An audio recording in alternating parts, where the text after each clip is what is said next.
নমস্কার। আশাময়ী নারী আজকের পর্বে আপনাদের স্বাগত জানাই বন্ধু। আমি মীনাক্ষী আর আমার সাথে আছে আমি বলাকা। আচ্ছা, তুমি কি লক্ষ্য করেছো যে সমস্ত যাত্রার মধ্যে কোনো না কোনো গতিবিধি জড়িয়ে থাকে? শিষ্যত্বের যাত্রাও এর থেকে আলাদা কিছু হয় না কিন্তু। আমরা কল্পনা করে দেখি যে শিষ্যত্বের যাত্রা হচ্ছে অনেকটা নদীর একদিক থেকে অন্যদিকে যাবার মতো। নদীর মধ্যে পরপর অনেকগুলো পাথর আছে। যারা ওই পারে যেতে চায় তারা ওই পাথরের উপর দিয়ে পা দিয়ে দিয়ে চলে যেতে পারে। এমন কয়েকজন আছেন যারা চোখের আন্দাজে সত্যি করে বিশ্বাস করে নেন যে এক লাফে অন্য পারে যাওয়া সম্ভব।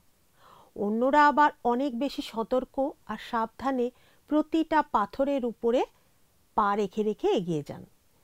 তাদের হয়তো কিছুটা উৎসাহ, সুস্পষ্ট নির্দেশ এবং পাশে সাহায্যকারী একজোড়া হাতের প্রয়োজন হতে পারে। কিন্তু এই নদী তীরের অর্থ কী? প্রতিটা পদক্ষেপে যে পাথরের উপরে করা হচ্ছে সেই পাথরগুলোই বা কিসের কথা বলে? কী কারণে আমাদের কয়েকজনের অতিরিক্ত সাহায্য আর প্রেরণার প্রয়োজন হয়? বেশ, তাহলে আসুন বন্ধু, আশাময়ী নারী অনুষ্ঠানের আজকের পর্ব থেকে আমরা এই প্রশ্নগুলোর উত্তর পাওয়ার চেষ্টা করি। আর আজকে আমরা তিতের দ্বিতীয় অধ্যায় থেকে একটা অংশ অধ্যয়ন করব।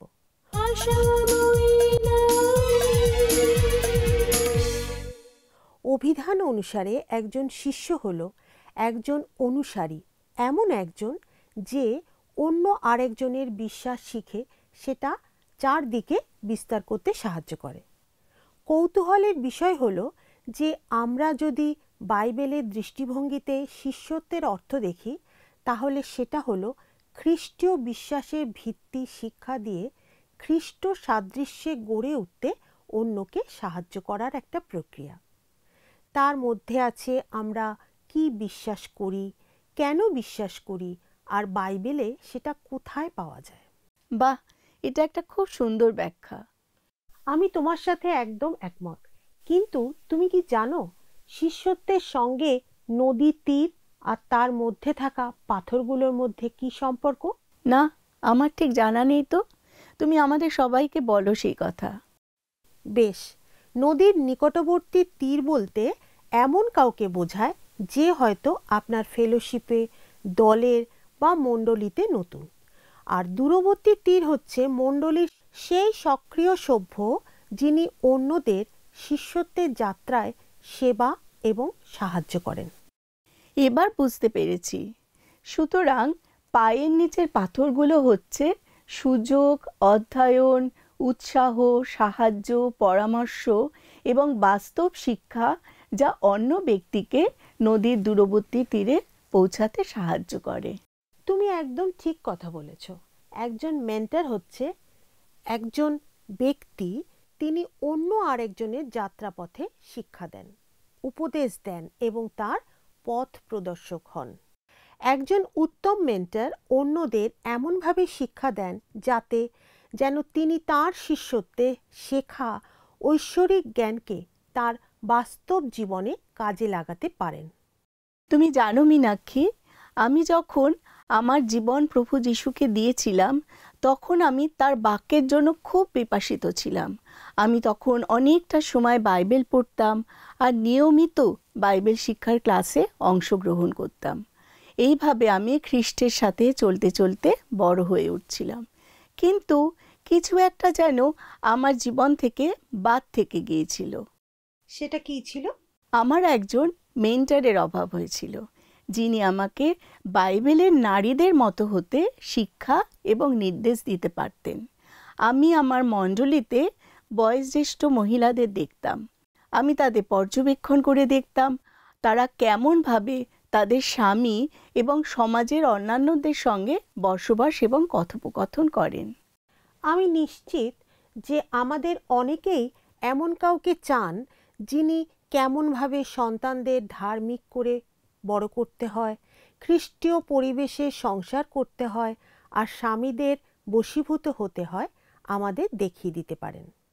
আর সেই কারণে তিতের 2 অধ্যায় তার 3 থেকে 5 পদে আমাদের নির্দেশ দেওয়া হয়েছে, সেই রূপে প্রাচীনাদিগকে বলো যেন তাহারা আচার ব্যবহারে ভয়শীলা হন, অপবাদিকা কি সুরার দাসী না হন, সুশিক্ষাদায়িনী হন। তাহারা যেন যুবতীদিগকে সংযত করিয়া তোলেন, যেন ইহারা পতিপ্রিয়া, সন্তানপ্রিয়া, সংযতা, গৃহকার্যে ব্যাপৃতা, সুশীলা ও আপন আপন স্বামীর বশীভূত হয়। এই রূপে যেন ঈশ্বরের বাক্য নিনিদিত না হয়। 2 অধ্যায় 3 থেকে 5 পদ কেবলমাত্র যে বয়োজ্যেষ্ঠ মহিলাদের ও যুবতীদের উদ্দেশ্যে দেওয়া কোনো সাধারণ পরামর্শ নয়। এই আজ্ঞা খ্রিস্টীয় জীবনের জন্য খুবই প্রয়োজনীয়। এটি বিশ্বাসীদের শিক্ষা দিয়ে শিষ্য করার ক্ষেত্রে মণ্ডলীর কৌশলগুলির মধ্যে অন্যতম। পৌলের এই পত্রে তিনি তিতকে মণ্ডলীর প্রাচীনা অর্থাৎ বয়স্কা মহিলাদের প্রস্তুত করতে বলেছেন, যেন তারা যুবতীদের ঈশ্বরের কাজের জন্য প্রশিক্ষণ দিতে, উৎসাহিত করতে এবং প্রস্তুত করে তুলতে পারেন।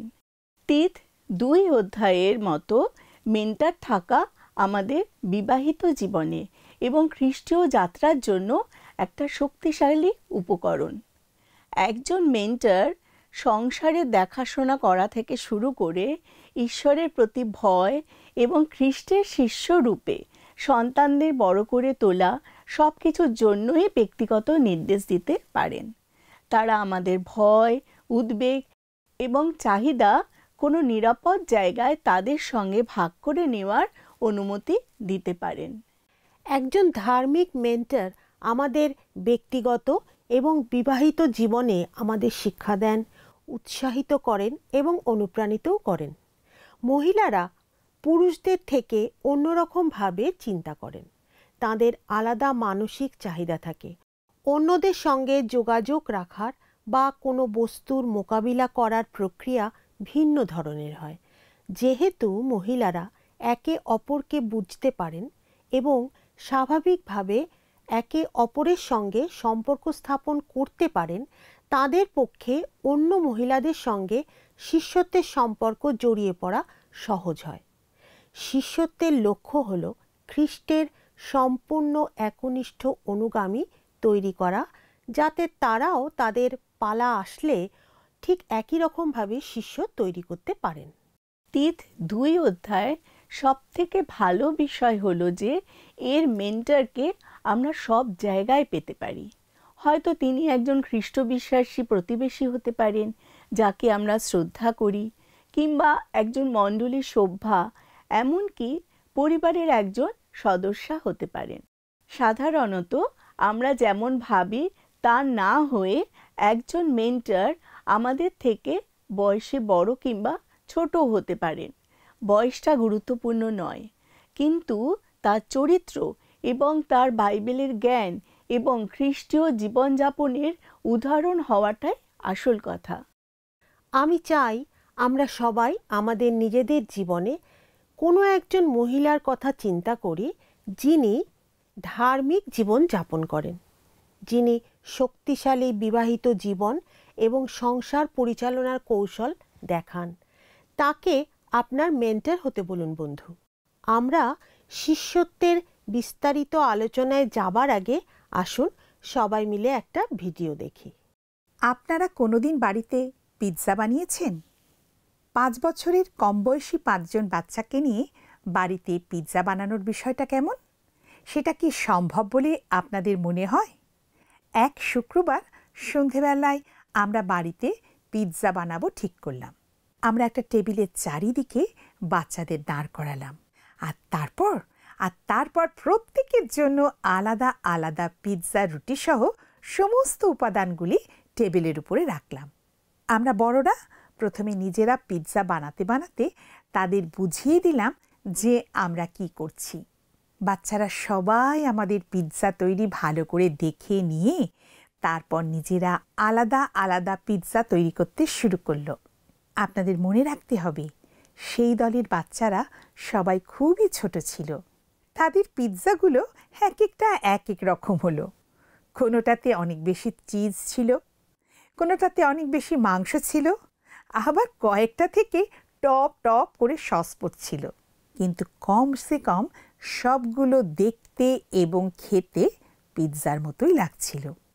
আমরা এইভাবে একটা খুব মজার সন্ধ্যা কাটিয়েছিলাম।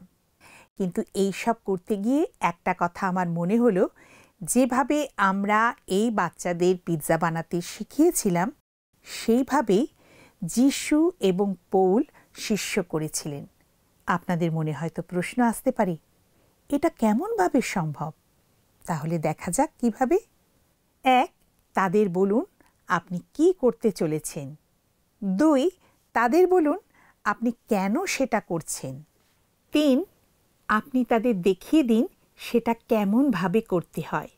4, আপনি তাদের সাথে সেটা করুন। 5, তাদের নিজেদেরকে সেটা করতে দিন। 6, অন্যদের শেখাবার জন্য তাদের ব্যবহার করুন। এই পদ্ধতি কাজে দেবে যখন আমরা আমাদের সন্তানদের সবজি কাটতে বা ওয়াশিং মেশিন চালাতে শেখাবো।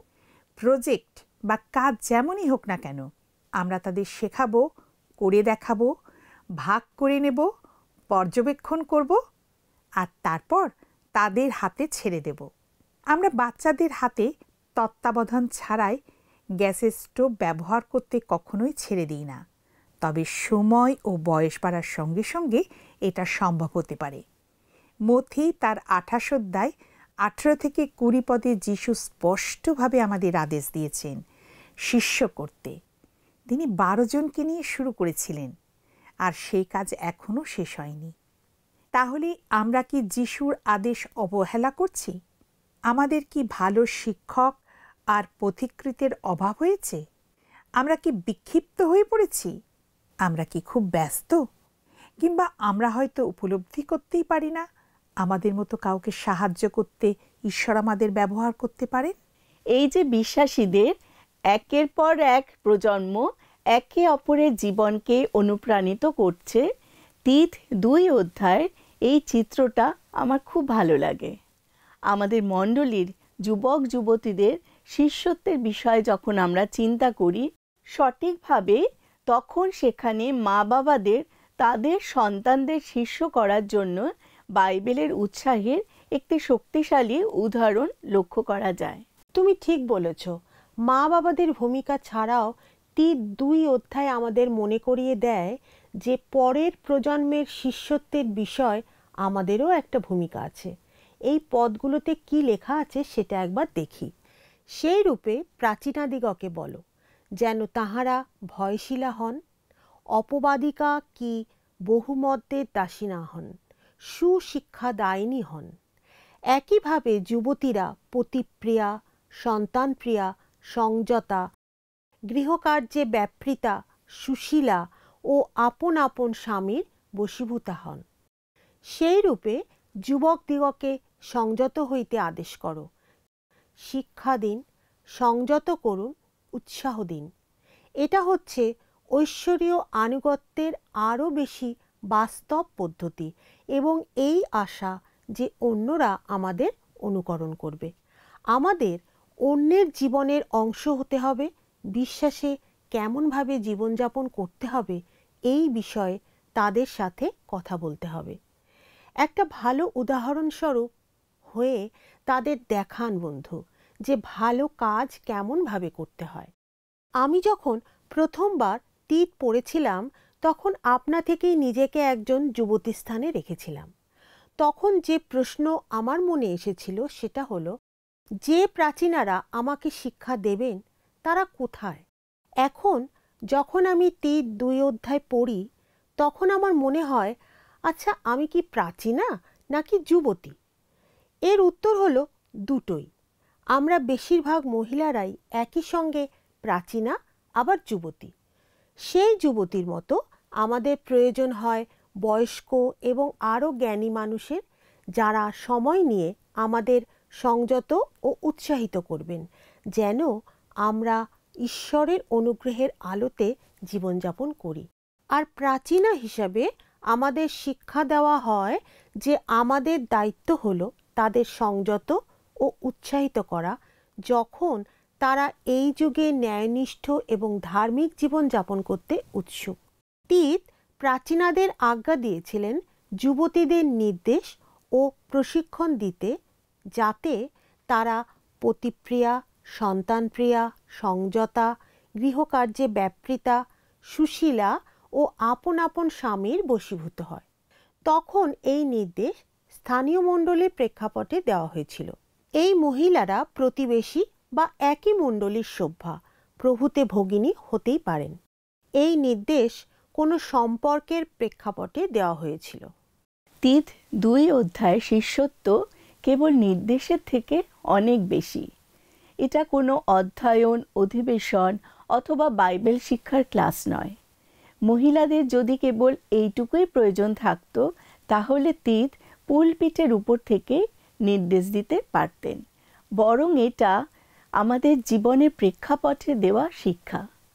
তীত 2 অধ্যায় শিষ্যত্ব একজন বয়স্কা মহিলার বিষয়, যিনি একজন যুবতীকে সাহায্য করছেন যেন সে তার দৈনন্দিন জীবনে সুসমাচার প্রয়োগ করতে পারেন। এর মানে হলো, যে বয়স্কা মহিলা যুবতীর যত্ন নিচ্ছেন তার সঙ্গে তার পরিচয় থাকতে হবে।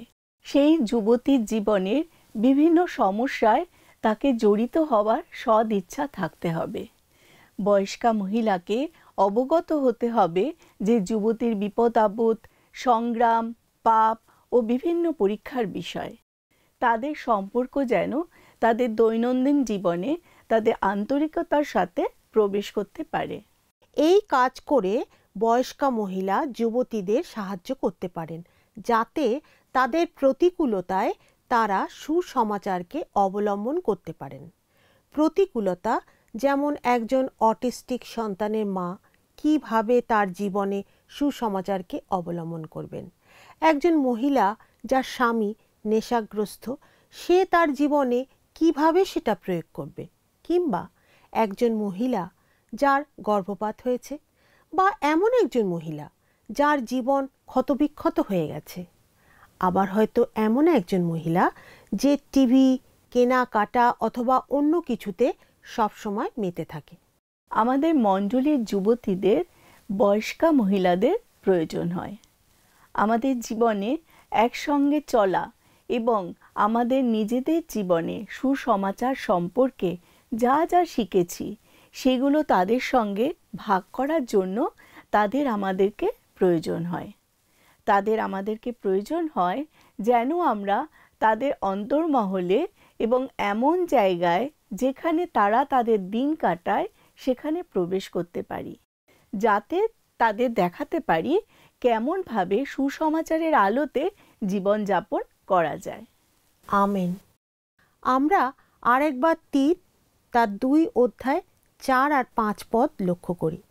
তাহারা যেন যুবতীদিগকে সংযত করিয়া তোলেন, যেন ইহারা পতিপ্রিয়া, সন্তানপ্রিয়া, সংযতা, সতী, গৃহকার্যে ব্যাপৃতা, সুশীলা ও আপন আপন স্বামীর বশীভূত হয়, এইরূপে যেন ঈশ্বরের বাক্য নিন্দিত না হয়। বয়স্কা মহিলা যুবতীদের কি শিক্ষা দিচ্ছেন? তিনি আন্তরিকভাবে তাদের শিক্ষা দিচ্ছেন যেন তারা পতিপ্রিয়া ও সন্তানপ্রিয়া হয়। আমার বেশ ভালো লাগে যে এখানে সংযত করে তোলার কথা বলা হয়েছে। এটা আমাদের স্মরণ করিয়ে দেয় যে এই বিষয়টা সবার জন্য আপনা আপনি কিন্তু হয় না। তাছাড়া সবাই যে সবসময় খুব প্রেমময় হয় তা নয়।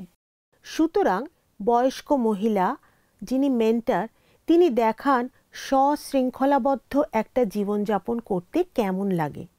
আমাদের উচিত তাদের বিবাহিত জীবনে এবং অন্তরঙ্গতায় বিশুদ্ধতার শিক্ষা দেওয়া, কেবল দৈহিকভাবে নয়, কিন্তু অন্যদের প্রতি আমাদের কথায় আর কাজে যেন সেটা প্রকাশ পায়।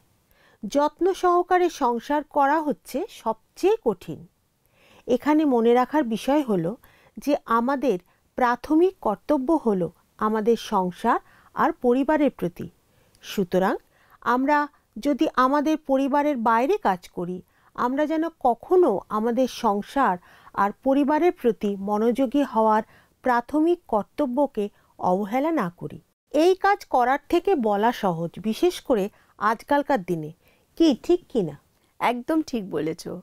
ঘরের ভিতরে কাজ আর বাইরের কাজ একসঙ্গে করা খুবই কঠিন। ঘরের আর বাইরের কাজের যে দায়িত্ব, সেটা অনেক ক্ষেত্রে আমাদের স্বামী আর সন্তানদের সঙ্গে সময় কাটাতে দেয় না।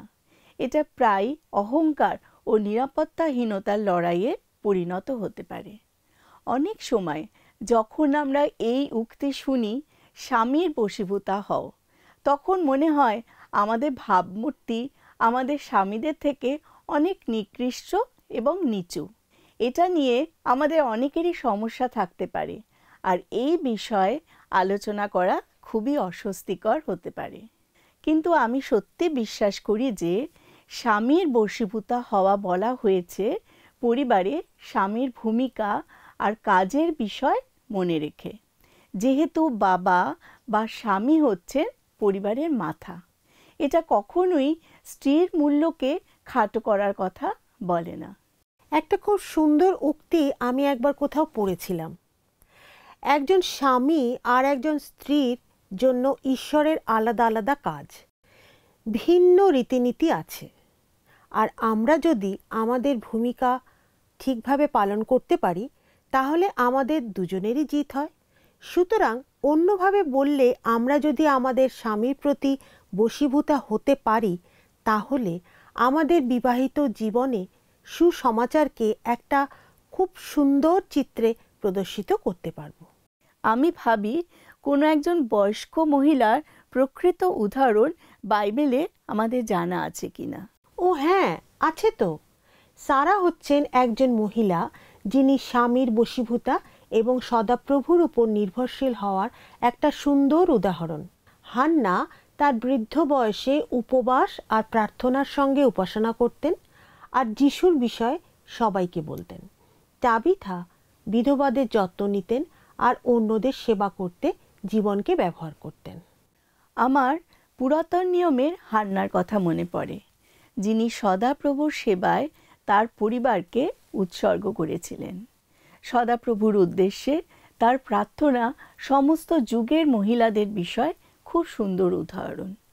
ইষ্টের এমন একজন নারী ছিলেন যাকে তার স্বদেশীয় মানুষদের ধ্বংস হওয়া থেকে রক্ষা করতে ঈশ্বরের দূরদর্শিতায় ব্যবহার করা হয়েছিল। রুথ সদাপ্রভুর প্রতি তার ভক্তি ও শাশুড়ির প্রতি প্রেম প্রদর্শন করেছিলেন। প্রভু যীশু যেসব মহিলাদের পরিচয় জানেন আর যারা তাদের জীবনে আরও বেশি করে খ্রিস্টের মতন হতে চান, তারা একসময় চাইবেন যুবতীদের শিক্ষা আর প্রশিক্ষণ দিতে। এই মহিলারা তাদের পরিবারকে ভালোবাসেন।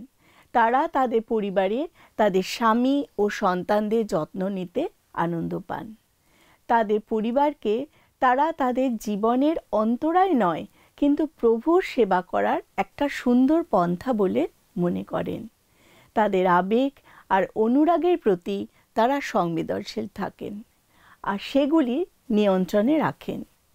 তাদের জীবনের প্রতিটা ক্ষেত্রে তারা বিনয়ী এবং বিশুদ্ধ থাকেন।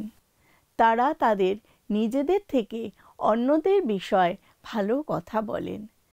তাদের জীবনের প্রত্যেকটা ক্ষেত্র প্রভু যীশুর বশীভূত হওয়ার একটা সুন্দর বহিঃপ্রকাশ। শিষ্যত্ব আমাদের গৃহে, আমাদের কন্যাদের সাথে বা মণ্ডলীর পরিবেশে মহিলাদের সাথে সংগঠিত হতে পারে। এর অর্থ হতে পারে কোনো যুবতীর সঙ্গে বসে বাইবেল অধ্যয়ন করা, অথবা চা খেতে খেতে বিয়ে বা পরিবার নিয়ে আলোচনা করা। আমাদের মণ্ডলীতে একজন খুব সুন্দর বৃদ্ধা আছেন।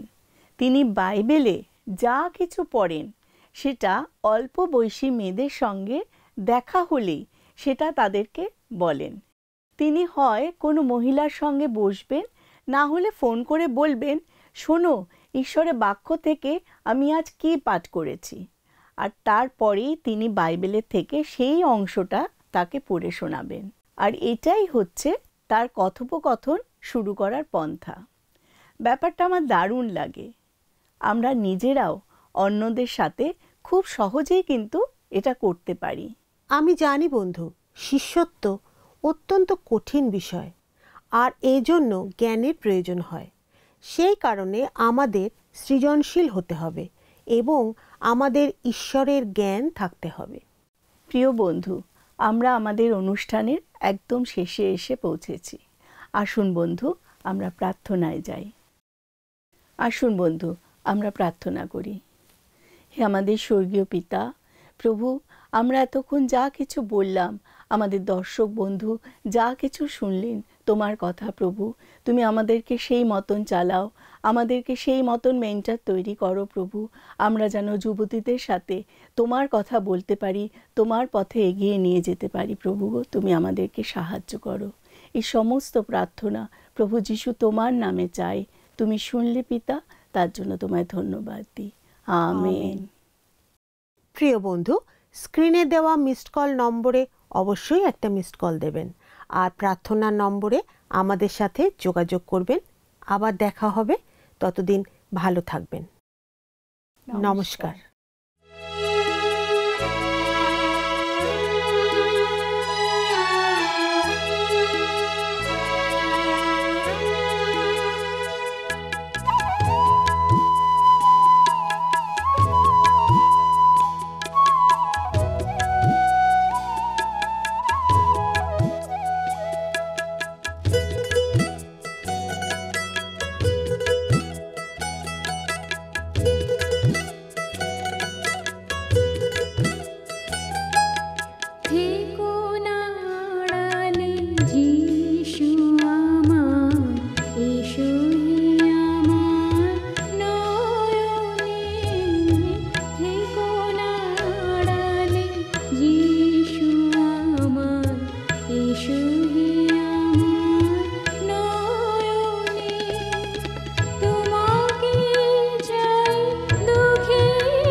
গত সপ্তাহের আমাদের বিজয়ী দর্শক বন্ধু হলেন মীরা সর্দার, কলকাতা থেকে।